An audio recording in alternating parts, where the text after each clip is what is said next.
Whoa, okay, so one thing about posting Jets content is that it's always interesting, never a dull moment. So I'm literally at my lunch break, and the New York Jets actually just fired Tanner Engstrand. So it was reported earlier in the week that they were making some coaching changes. Obviously, they fired a whole bunch of defensive coaches, and they hinted towards Tanner Engstrand staying as kind of like the offensive coordinator or whatever he was going to be doing, but him not calling plays anymore.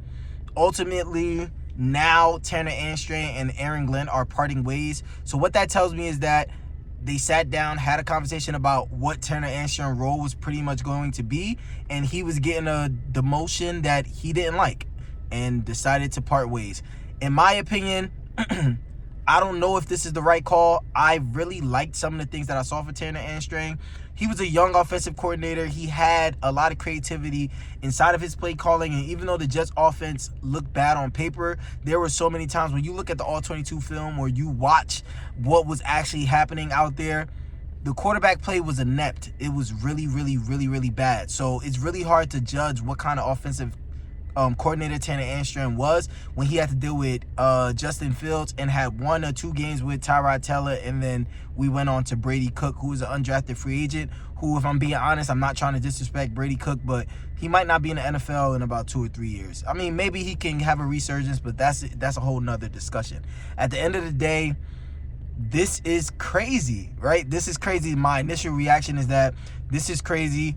As someone who is trying to be optimistic for the future, I can only hope and pray that the Jets get someone that is qualified to be the offensive coordinator, one, but that is really good and makes a decision like this not something that we talk about over and over. Like, I distinctly remember when we got rid of Mike LaFleur, and I hated it. I hated it because when other quarterbacks not named Zach Wilson operated Mike LaFleur offense, you can see the potential. And then also you have to take into account this was Tanner Engstrand's first year. So obviously there were going to be a whole bunch of adjustments that had to be made going into his second year. He didn't really get a fair chance to develop.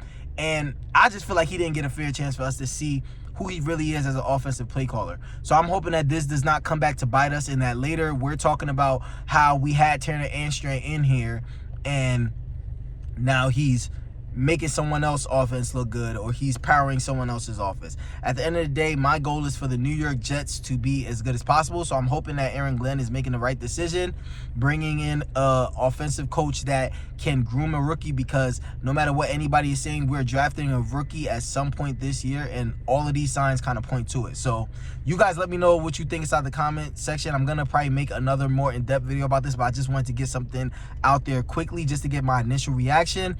This is crazy. Within Aaron Glenn's first year, he basically got rid of his entire defensive staff and entire offensive staff. There's probably going to only be a few people left that's on the roster at this point. I get it. Like, at the end of the day, he's basically getting a fresh, 100% fresh start. So we'll see where this goes. I hope that we get someone that gets me excited to root for the Jets. I'm trying to stay positive through these times, so I'm hoping that this was the right call. I really don't know how to feel about this. Y'all let me know what y'all think down in the comment section below. Love y'all. If y'all like content like this, make sure you like and subscribe to your boy, and let's get to it.